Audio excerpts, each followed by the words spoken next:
Selamat malam, kembali lagi 1 jam lebih dekat. Kali ini kembali lagi bersama Anda dan ini adalah hari Kamis pukul 19.30 waktu Indonesia Barat. Ingat, ini adalah waktunya 1 jam lebih dekat bersama seseorang. Dan untuk kali ini sudah disiapkan seseorang yang mungkin membuat Anda penasaran dengan pendapat-pendapatnya, dengan banyolan-banyolannya dan juga dengan anekdot-anekdotnya. Lebih pribadi dan juga lebih personal. Ini dia, Abdurrahman Wahid.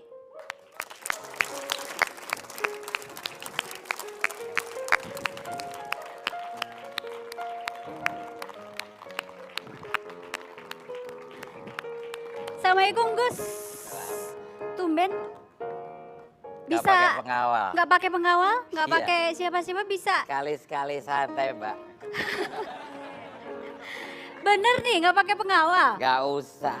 Kenapa nggak takut? Anda kan mantan presiden. Ya, kalau kita orang baik, ketemunya ya pasti baik. Apa yang membuat Anda merasa tenang dan santai sendirian jalan kemana-mana? Tadi udah saya bilang, kalau kita tuh orang baik di mana-mana tuh ya temen, ketemunya orang baik-baik juga. Dan Gus, sekarang nih, Gus sudah tidak lagi menjadi Presiden Republik Indonesia. Sehari-hari ngapain Gus? Sehari-hari yang ngomong cucu, Terus apa lagi? dengerin berita di koran tuh dibacain orang, dengerin radio, dengerin TV, udah gitu aja terus tidur. Terus selain tidur apa lagi? Ya nerima tamu yang paling banyak tuh tamu banyak banget yang pengen ketemu saya. Banyak ya Gus ya? Banyak, apalagi sekarang nih banyak mau minta restu saya. Tapi kalau datang setiap hari, siapa aja yang minta restu nih? Ya banyak orang-orang yang nyalon jadi presiden tuh semua minta restu saya. Mereka minta apanya terutama Gus? Minta restu, minta dukungan gitulah. Mana yang sudah dikasih restu? Ya timbang restu sih pokoknya semua yang minta saya kasih. Gak peduli siapa cocok memimpin Republik Indonesia atau tidak Nah Gus. itu soal lain, itu kan soal dukungan. Tapi ini saya agak ada sesuatu yang aneh dengan Gus yang ini nih. Gus tiap hari datang di NU, di kantor NU atau sekarang kemana? Saya tiap hari di Departemen Kesehatan. Loh kok Departemen Kesehatan sih Gus? Kok Departemen Kesehatan? Kalau saya masih pegawai di sana. Loh. Ini Bang One, mana Bang One? Ini bukan Gus Dur yang sebenarnya Bang One. Bang One mana? Yah ini dia.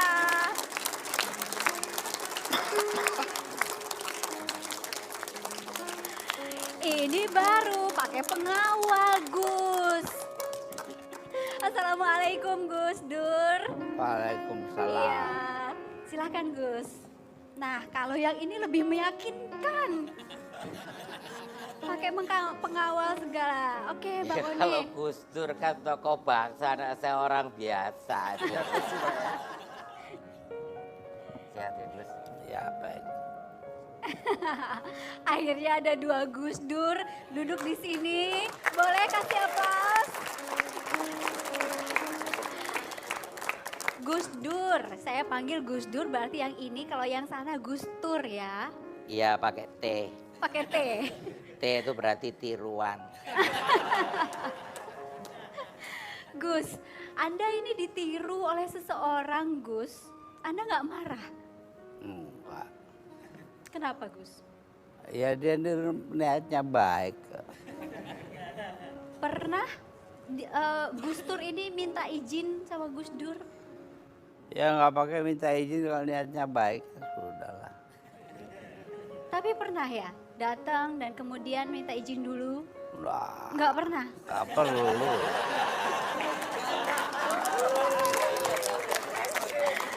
Ada banyak loh tokoh yang mirip-mirip dengan Gus Dur. Anda nggak keberatan soal itu ya? Wah, Gus Dur sendiri susah nggak sih? Tunggu, kita buka dulu identitasnya. Anda adalah di Departemen Kesehatan? Iya saya tuh dokter.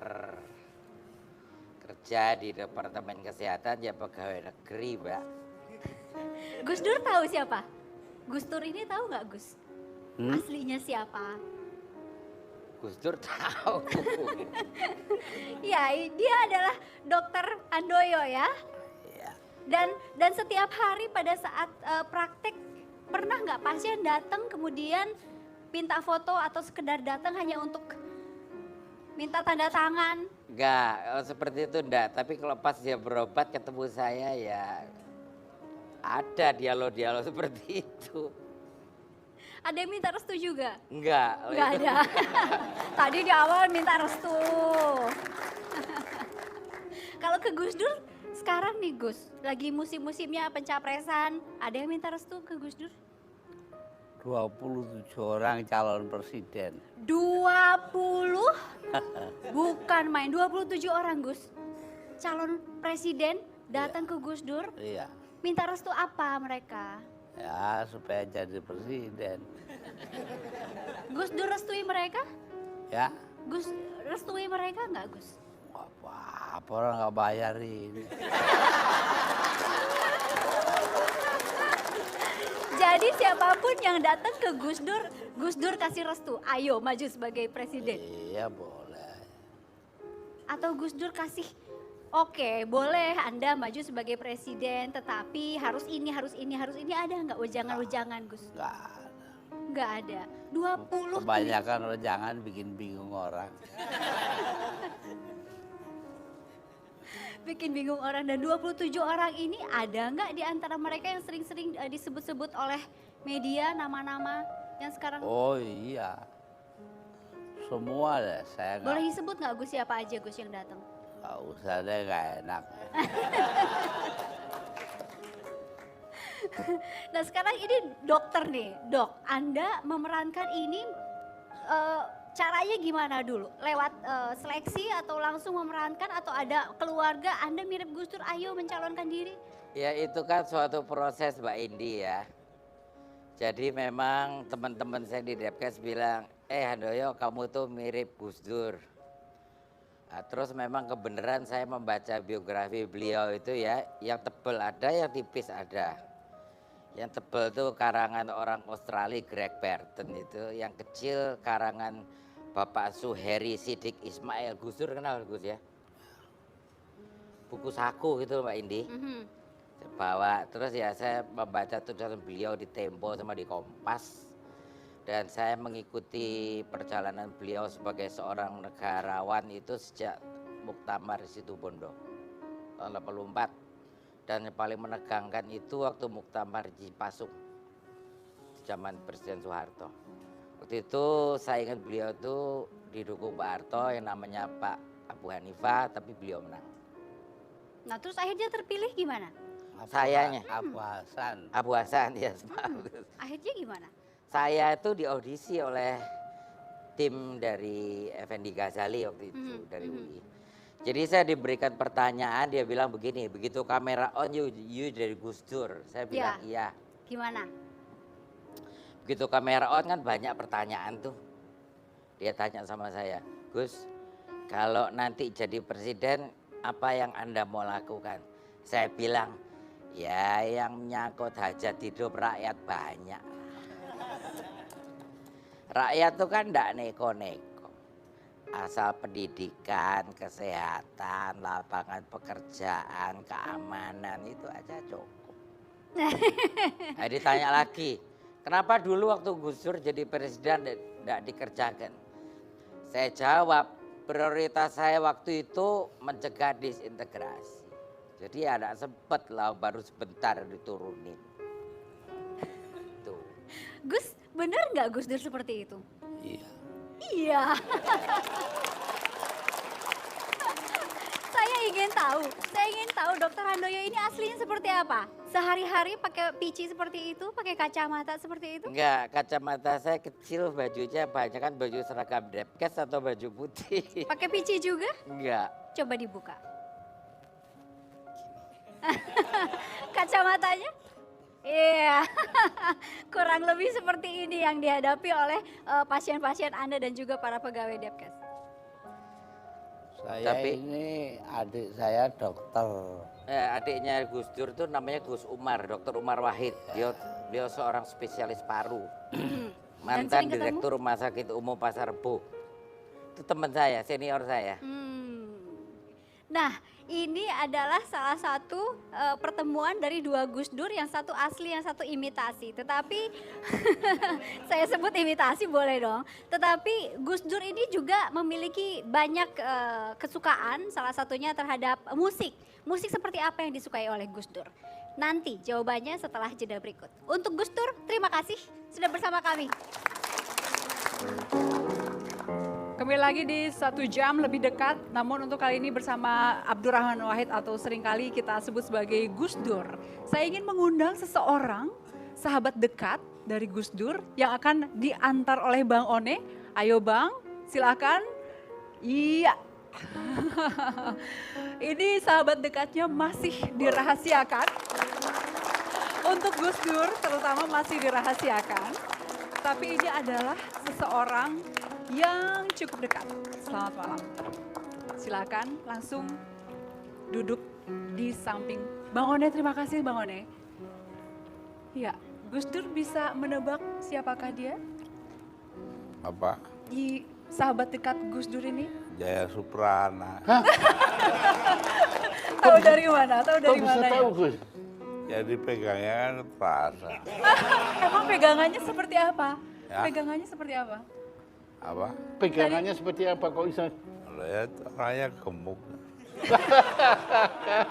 Saya pikir karena saya bau, jadi dia berbau. Baunya enggak kan, Gus? Ya? Enggak. Gimana terakhir- kabarnya, Gus? Nah, Saya ini punya pengalaman dengan Jaya Suprana. pengalaman apa? Setelah makan di apa itu namanya? Pasifik. Sari Pasifik. Kami berdua berangkat ngedrop saya di PBNU. Lewat di PBNU, dia nggak pernah lewat situ. Saya nggak tahu. Saya PBNU nggak tahu. lihat. Jadi akhirnya pulau balik lewat. Sejak akhirnya terus kita berhenti, saya bilang, Mas Jaya, tuh tanya satpam tuh di mana kantor PBNU. Dia turun, terus ke tempatnya satpam, tanya, di mana kantor PBNU? Lah ini. Ya itu yang satu nggak tahu jalan, yang satu nggak lihat jalan. Nah itu jadinya Jadi kayak gitu itu. iya. Saya ingin ke Jaya Suprana, saya panggil Bang Jaya aja ya. Gus Jaya. Gus Jaya. Kenapa jadi pakai gus-gusan juga? Satu kata yang bisa menggambarkan seorang Gus Dur dari Anda, apa? Satu Mengharukan. kata. Mengharukan. Ya. Kenapa mengharukan? Nah ini dah, orang selalu menganggap beliau itu kan lucu, jenaka, semua gitu. Itu hanya permukaannya. Tapi di dalam di sini, itu berdenyut satu hati yang sangat luhur dan sangat mulia. Bagaimana Anda tahu itu? Oh, saya kan beruntung waktu beliau jadi presiden, itu setiap pagi saya mendampingi jalan kaki. Waktu itu biasanya beliau mulai jam 5 ya Gus ya. Waktu pertama, waktu masih rajin saya jam 5 datang. Setengah 5 sudah datang, jalan. Terus hari kedua mulai datangnya jam 5 jalan. Hari ketiga jam 5:04, terus setengah 6. Lama-lama Makin saya siang. cuma nunggu dia jalan dulu, saya kemudian baru nemenin dia. Sebab yang penting buat saya makan paginya itu. Apa yang penting dari makan paginya, apa yang menarik Ya dari dalam makan makan pagi di samping makanannya enak, saya banyak belajar sekali. Beliau ini seorang yang hatinya sangat luhur. Dia yang mengajarkan saya di atas apa yang disebut politik itu masih ada yaitu kemanusiaan. Dan itu luar biasa sekali. Saya banyak sekali, dia seorang humanis. Saya pernah menulis beliau ini saya samakan dengan Socrates. Socrates itu filosof Yunani yang sangat dipuja-puja ya karena hatinya juga seperti itu. Dan ada kesamaan. Socrates itu mendahului zamannya. Sehingga dia waktu itu dibunuh oleh kelompok-kelompok Athena yang tidak mengerti. Karena dihukum mati, dihukum minum mati, racun. Yang paling mirip dari Gus Dur dan Socrates apanya? Itu pemikirannya jauh ke depan sehingga kadang-kadang beliau ini kan untung belum dibunuh kan. Ya tapi beliau kan dilengserkan. Itu sama saja, itu sebetulnya Tiga kali dicoba dibunuh. Oh, 3 kali Gus, dicoba 3 dibunuh. kali. Betul. Nah itu. Oleh siapa tahu nggak? Oleh Pak Harto. Bagaimana percobaan pembunuhan itu Anda bisa tahu? Oh ya saya tahu. Tapi harus ingat bahwa Pak Harto begitu itu bukan karena alasan pribadi, tapi alasan politis. Apa yang membuat Gus Dur kira-kira tahu bahwa akan dibunuh? Apa yang membuat mereka ingin membunuh Gus Dur? Ya itu tadi, saya ngelawan terus. Jadi menjadi mulutnya tuh jahil gitu. Oke, nah ini tadi Anda mengatakan bahwa banyak masyarakat yang menganggap Gus Dur itu lucu, kemudian itu yang selalu diingat oleh masyarakat dan banyak masyarakat kaum Nahdliyin juga selalu datang ke acara-acara yang ada Gus Durnya hanya untuk mendengarkan lelucon-lelucon dan anekdot. Ada Gus yang bisa diceritakan sekarang? dulu saya itu ditanya oleh TVRI apa sebab terjadi gempa bumi di Bantul. Jawab saya, karena Nyai Roro Kidul itu dilarang pakai jilbab. Kalau Anda sendiri, lelucon mana yang paling diingat dari Iya. seorang Gus Dur? Wah, leluconnya. Ya setiap ketemu Gus Dur ya leluconnya ya Gus Dur Yang itu paling sendiri. diingat, yang paling diingat. Oh, banyak sekali sampai saya kan pernah mengumpulkan leluconnya Gus Dur sampai putus asa. Karena Saking banyaknya. terlalu banyak. Ya, jika kalau mau dibukukan mungkin tebelnya begini. Setiap kisahnya beliau ini lucu, selalu lucu, tapi ada makna yang mendalam. Tentang Amin Rais gitu ya, itu paling lucu sekali. Hubungan beliau dengan Amin Rais itu seperti Tom and Jerry gitu. Apa-apa, contohnya apa? Jadi kalau lama nggak ketemu kangen, tapi kalau ketemu berkelahi pasti artinya. Jadi ini artinya beliau tuh paling seneng gangguin Amin Rais, paling seneng. Kami jeda sebentar, Iya. ya, kami jeda sebentar dan kami akan kembali lagi, ya, sesaat lagi dengan beberapa anekdot yang lain.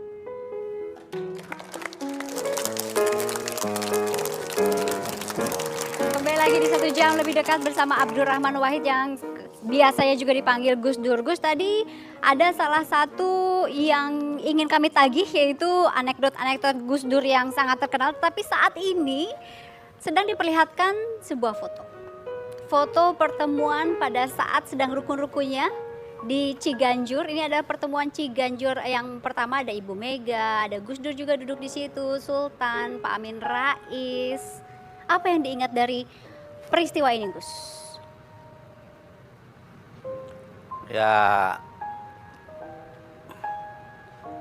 saya sih ikut-ikut aja ya, tapi sebetulnya pada waktu itu Mbak Mega nggak pengen ketemu. Gitu ya? Bagaimana Gus Dur bisa tahu Mbak Mega saat itu nggak mau ketemu? Aja ngomong kok.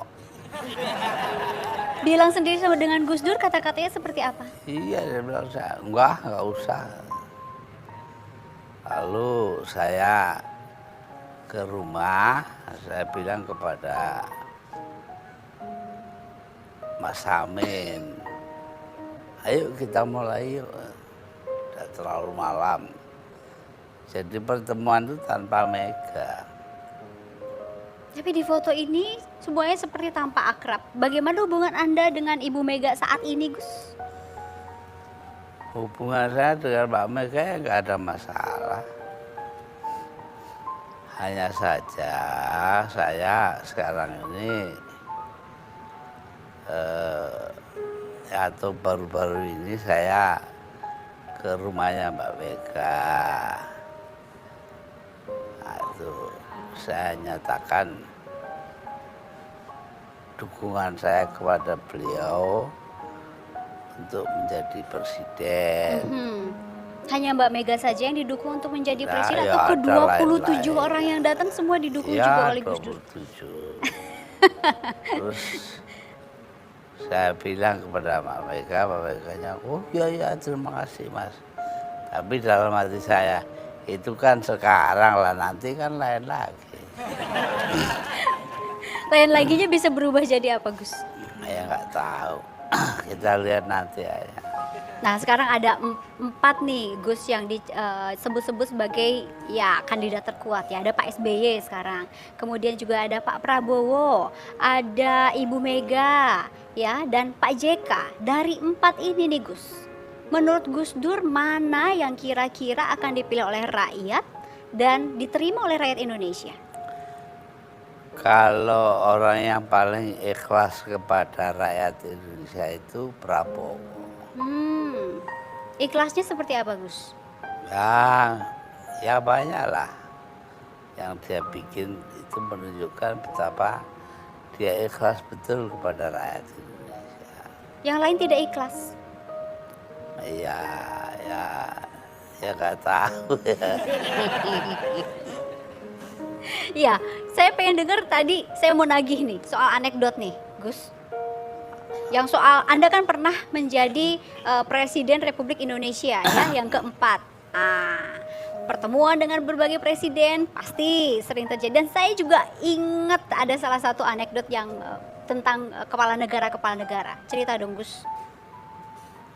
Ya waktu itu kalau nggak salah, saya tuh cerita bahwa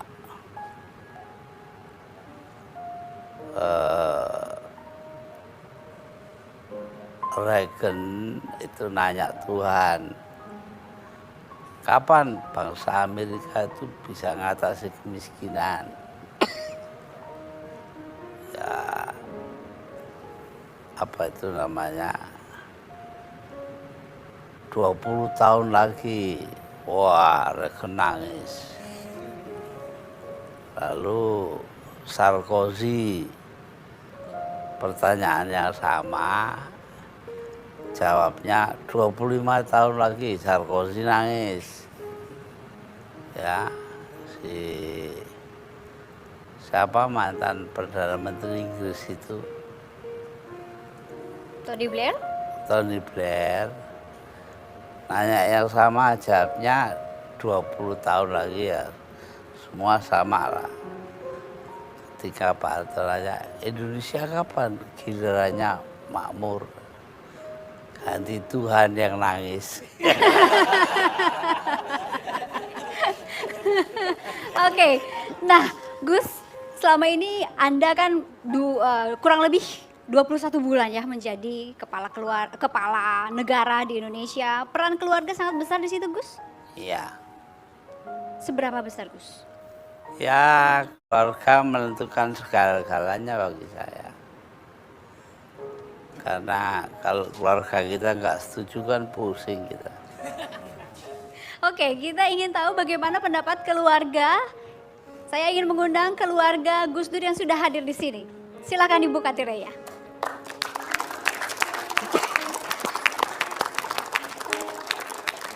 Ya, ada ibu dan juga kedua putri Gus Dur. Ya, Anita dan Inaya, putri yang ketiga dan yang keempat ya Gus ya. Dari 4 putri Gus, mana yang paling Gus Dur sayang? Semua sama. Semua sama. Ibu, selamat datang Ibu. Assalamualaikum. Iya, silahkan. Bang Oni, terima kasih. Ya, silahkan. Nah, akhirnya sudah lengkap semua. Ada beberapa hal yang mungkin membuat Gus Dur. Ada 2 yang nggak ada. Ada 2 yang nggak ada. Kemana mereka Gus? Satu ke Taiwan, ke Hong Kong.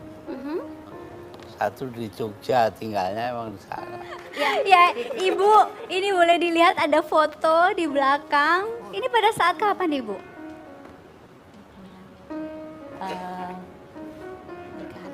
Nikahannya ini Anita. Oh, pada saat pernikahan. Nah, ini tadi saya ingin tahu sebetulnya tapi belum terjawab. Iya, ingin mengetahui lebih lanjut mengenai keluarga Gus Dur. Nah, yang ini bisa diceritakan, Mbak? Oh, ini pernikahan saya, waktu pernikahan saya, ya. Iya, pasti ingat betul ya pada saat Iya. itu. Ini ngomong-ngomong, Ibu, kalau boleh dibilang Gus Dur ini pria yang romantis nggak sih, Bu?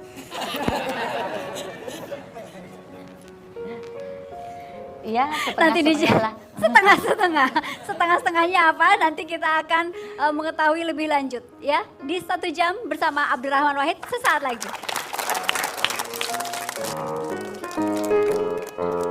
Ini 1 jam lebih dekat bersama Abdurrahman Wahid. Tadi sebelum jeda ada sebuah pertanyaan yang terpotong ke Ibu, yaitu Gus Dur itu seorang yang romantis nggak?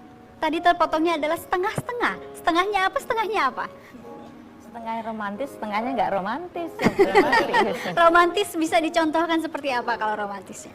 Iya, kalau romantis pas waktunya romantis ya romantis sekali. Seperti apa, Bu? Ya kadang-kadang kalau malam kalau tidur tuh pegangan tangan saya. Oh, kemudian Kalau nggak romantis ya kadang-kadang lupa kalau punya istri. maksudnya lupa? Iya, pergi aja, nggak pernah bilang-bilang kemana.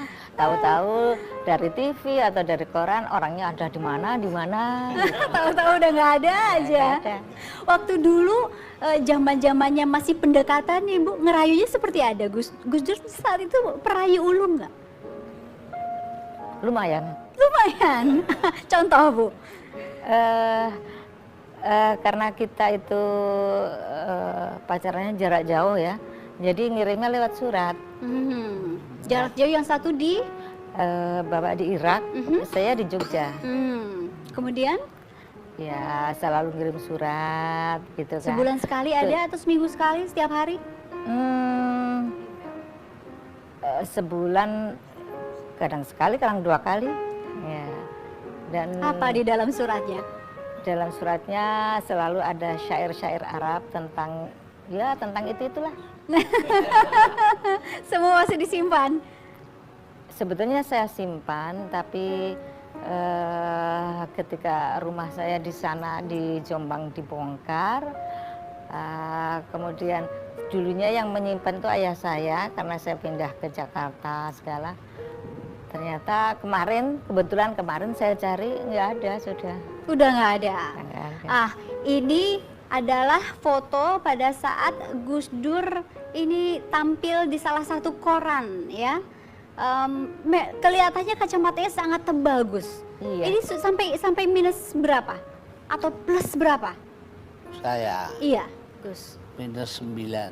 9. Ini karena banyak baca ya, Gus ya? Ya. Sampai berapa judul buku yang sudah Gus Dur baca? Wah, jangan tanya deh.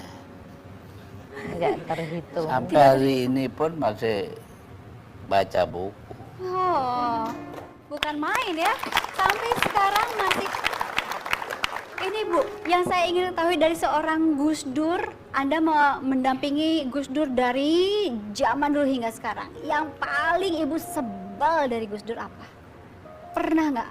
Ya ada dong. Apa-apa? Kebiasaan apa? Yang mana? Kebiasaannya nggak mau menjaga kesehatannya. Kenapa? Makanan atau olahraga? Ya susah banget kalau suruh menjaga kesehatannya. Kadang-kadang dalam keadaan sakit tetap aja mau pergi kemana, gitu itu loh. Jadi nggak pernah mau mengingat bahwa nggak sehat atau itu membahayakan kesehatannya. Itu yang kita kadang-kadang kesel banget. Kita ini mencoba menjaga sekali pada Bapak, ternyata orang yang dijaganya Kayak begitu? ya itu aja. Gitu. Makanan? Gus Dur jaga makanan kan? Kalau makanan sih sebetulnya dari dulu itu Bapak doyan makan apa saja doyan. yang paling parah Bu, yang paling berat untuk kesehatannya? Kalau awal-awalnya sih ya duren. Duren, Ya. sate jeroan, Kalau ya jeroan, terus kopi. kopi juga. Ya, sampai sekarang itu nggak bisa dilarang kopinya. Nih dari berdua nih, Nay dan juga Anita. Saya ingin tanya Nay dulu. Dari sosok Bapak yang Anda berdua kagum terhadap Bapak? Bapak itu orangnya nggak banyak omong tapi ngasih contoh. Benar-benar kalau katanya Gandhi, my life is my message, itu yang benar-benar ngaplikasiin tuh Bapak. Jadi buat Bapak hidup itu ya benar-benar pesan yang harus disampaikan, bahwa ada nilai-nilai yang harus diikuti, harus disebarkan, dan itu benar-benar dilakukan sama Bapak. Komitmennya penuh. Saya nggak pernah lihat orang sekomit itu dalam, maksudnya pada kondisi sekarang di Indonesia, saya nggak pernah lihat sekomitmen itu, Begitu ya? setinggi itu. Anda berdua punya pacar? Sudah menikah. Kalau Nay Punya ditungguin banyak, nggak? banyak. Ditungguin atau ada waktu kunjung yang tidak boleh lebih dari jam 10 misalnya? Itu tadi Bapak itu benar-benar, kalau Bapak sampai dibilang guru demokrasi, karena Bapak benar-benar menerapkan itu dalam hidupnya gitu. Bapak nggak pernah ngelarang nggak boleh gini, nggak boleh gitu, itu nggak ada di kamus Bapak, nggak ada. Bapak ke anak-anaknya cuma bilang kalau belok kanan ntar dapetnya gini-gini, kalau belok kiri dapetnya gitu-gitu gitu. Jadi udah, habis itu anaknya terserah mau kemana, pilihan anaknya kok udah Iya, dikasih tahu. seperti itu Gus. Anita, ada sesuatu hal yang membuat Anda sangat kagum terhadap Gus Dur? Kalau buat saya sih paling jelas tidak ada kata berhenti dalam kamus Bapak mengenai perjuangan ya. Menurut saya di Indonesia, menurut saya tidak ada orang yang punya challenge lebih besar dari Bapak gitu. Dalam artian dihujat orang, selalu salah tafsirkan pemikirannya gitu, selalu banyak orang yang meremehkan. Itu challenge-nya menurut saya sangat besar, tapi itu tidak pernah membuat Bapak berhenti untuk memperjuangkan apa yang Bapak percaya, demokrasi, pluralisme. Oke. Nih, saya ingin tanya dulu ke Gus Dur. Gus, dari 4 putra-putri Anda, adakah salah satu di antara Anda yang, iya putri semua, mohon maaf, adakah di antara mereka yang membuat Gus Dur ini nih, calon pengganti saya di dunia politik? Atau Anda memang menyiapkan Yeni Wahid? Enggak. Pokoknya semua bergerak sendiri-sendiri. Jadi apa yang dilakukan Yeni sekarang ini adalah pilihan. Pilihannya. Gus sama sekali tidak mengarahkan. Enggak. Enggak. Anda menggeleng paling keras. Iya, memang itu itu fakta. terjadi. Begitu ya. Ibu memberikan maksudnya membolehkan saja apapun yang menjadi pilihan dari putri ibu untuk masuk di dunia politik, padahal sudah tahu seperti itu misalnya? Saya nggak pernah mengarahkan, semuanya terserah pada dia. Asal semuanya di jalur yang benar, ya silakan. Dan sekarang luar biasa ya. Yeni betul-betul sibuk dan mungkin seperti disiapkan seperti putra mahkota ya Gus ya? Siapa? Yeni. Enggak juga. Enggak juga. Ya, sebuah cita-cita anak yang belum Kalau dilakukan oleh Bapak. dari saya ke Bapak, yang pasti saya, cita-cita terbesar saya ya itu meneruskan perjuangannya Bapak. Saya benar-benar bahwa ini perjuangan yang nggak boleh berhenti. Jadi saya udah harus mempersiapkan diri untuk menerusin itu semua. Kakak-kakak saya sekarang sedang dalam tahap meneruskan itu, jadi itu juga saya harus ikut ambil bagian untuk menerusin perjuangan itu. Mungkin itu sih kalau dari saya ke Bapak. Ada nggak Anda punya cita-cita atau impian Gus Dur kagum terhadap Anda? Bukan kagum ya, nggak lah, jauh kan kalau dibanding Atau Bapak bangga? jauh. Tapi ya mungkin itu, mungkin kalau dari Bapak ke saya pengen sih sekali aja dengar misalnya kayak, wah Bapak senang loh kamu gini, atau Bapak senang loh kamu gitu. Dan itu belum diucapkan oleh Gus Dur sampai sekarang. Kenapa sih Gus tidak mengucapkan hal-hal seperti itu kepada putri Anda? Belum, tenang aja. Ibu, ini selama perjalanan Bahtera. Yang nggak dikatakan itu lebih penting.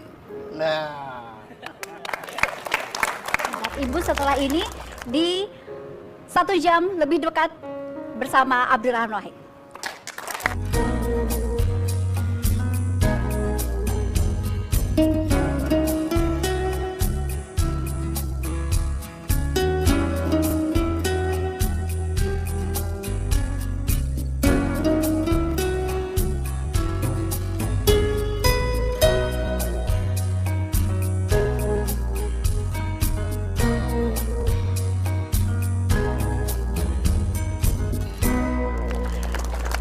Iya, Anda baru saja menyaksikan potongan-potongan gambar dari seorang fans berat Gus Dur yang sudah ada di sini sekarang di Jakarta. Mas Rifai ke sini untuk ketemu Gus Dur. Iya. Emang bakal yakin ketemu Gus Dur?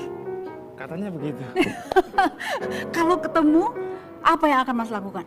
Saya kepingin cium tangan Gus Dur, ntar pingin peluk sama Gus Dur. Pengen cium, pengen peluk. Ya. Apa yang membuat Anda begitu mengidolakan seorang Gus Dur Abdurrahman Wahid? Saya suka orangnya. Apa? Kenapa? Kenapa sukanya? Apanya?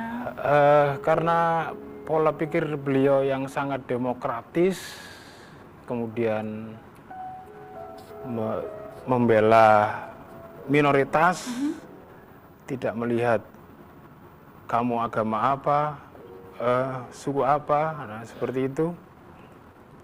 Yang jelas beliau sangat saya kagumi untuk selamanya. Oke, Anda sudah 10 tahun kurang lebih? Iya betul.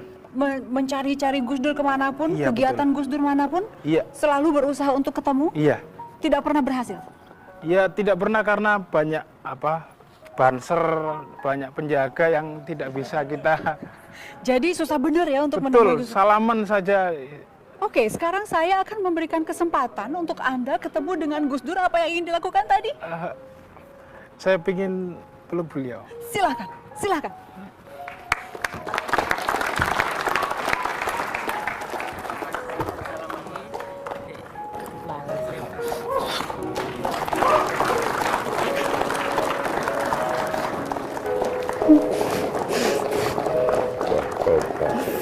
Bagaimana?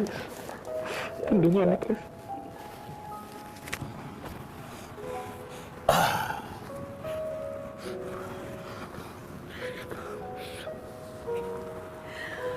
Ya, Mas Rifai ini adalah seorang fans fanatik dari Gus Dur. Kalau Anda ingin terus bersama Gus Dur di sebelah beliau, silakan Mas Rifai kapan lagi akan bersama Gus Dur, karena saya tahu sudah 10 tahun Mas Rifai ini mencari Gus Dur kemanapun dan selalu berusaha untuk datang di setiap acara Gus Dur. Betul begitu Mas Rifai? Iya betul. Tetapi susah sekali karena dijagain banser. Ya antara lain begitu. Sekarang udah ketemu, apa rasanya?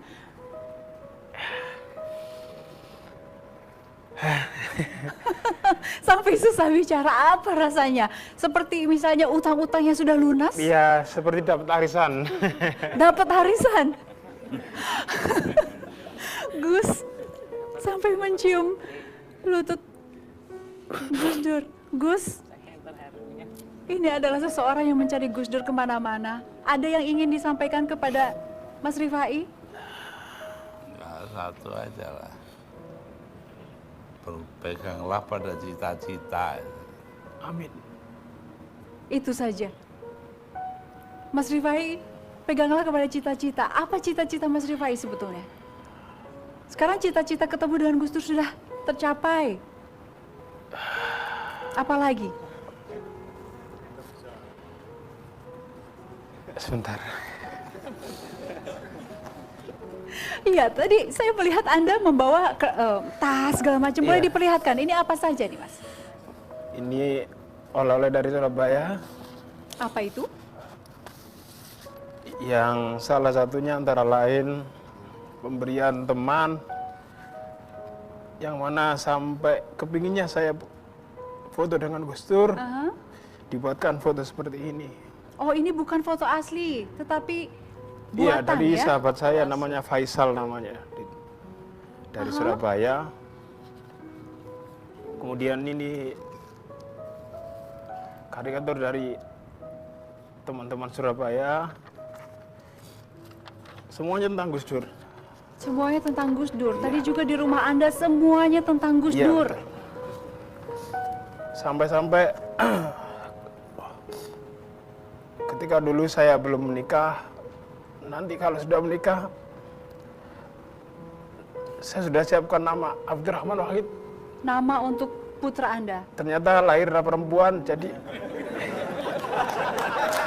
biar istri saya beri. Jadi dikasih namanya apa? Iya, terserah istri saya yang kasih nama. Karena saya dulu tidak siap nama perempuan, namanya cuman laki-laki, yang salah satunya adalah Abdurrahman Ad-Dakhil, sang pendobrak. Sang pendobrak. Nah, tadi Anda sudah menceritakan bahwa Gus Dur adalah seseorang yang sangat dikagumi. Apa sih dari seorang Gus Dur yang membuat Anda harus mencari-cari selama 10 tahun ke setiap acara Gus Dur tetapi tidak berhasil? Apa yang membuat Anda seperti itu dari seorang Gus Dur yang membuat Anda sangat kagum? Masih belum ada duanya di Indonesia. Apanya? Cara berpikirnya, sikap demokratisnya beliau, dan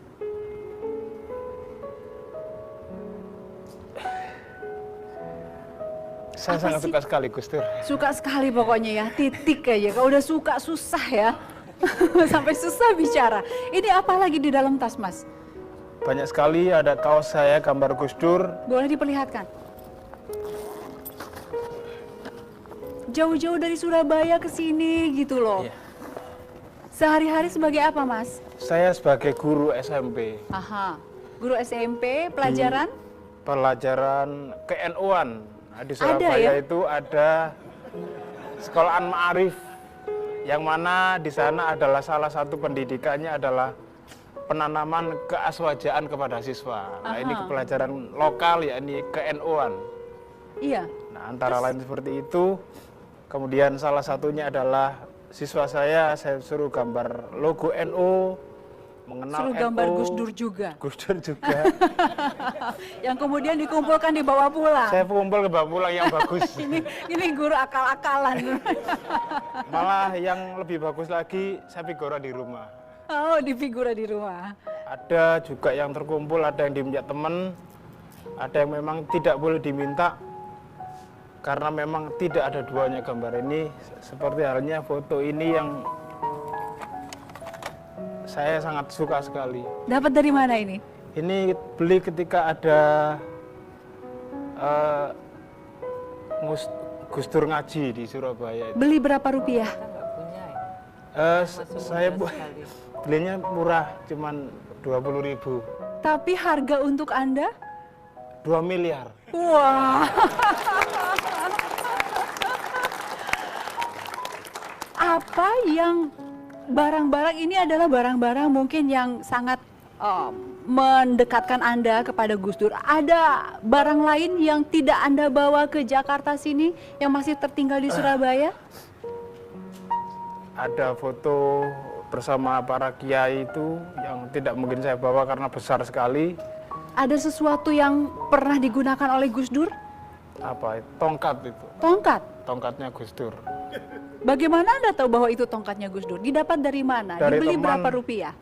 Saya beli 100.000, katanya. Ini murah sekali dari Gus Dur. Masa kamu diberi Gus Dur tidak mau? Oke, saya yang beli kalau gitu. Langsung Karena tanpa katanya ini tongkatnya ketinggalan di kantor. Gitu.